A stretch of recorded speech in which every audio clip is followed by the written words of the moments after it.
తక్కువ ఉన్నట్లుందా కదంటే లేదు కరెక్ట్.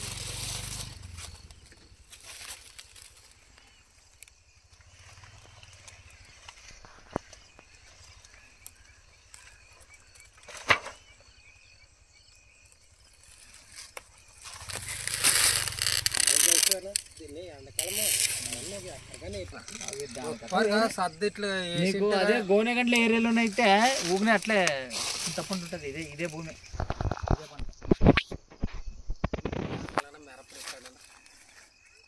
మిరప కాసు ఇస్తారు కానీ నెక్స్ట్ సంవత్సరమే ఈ సంవత్సరం అయిపోయినా నెక్స్ట్ సంవత్సరం అట్లా అనుకోద్దు.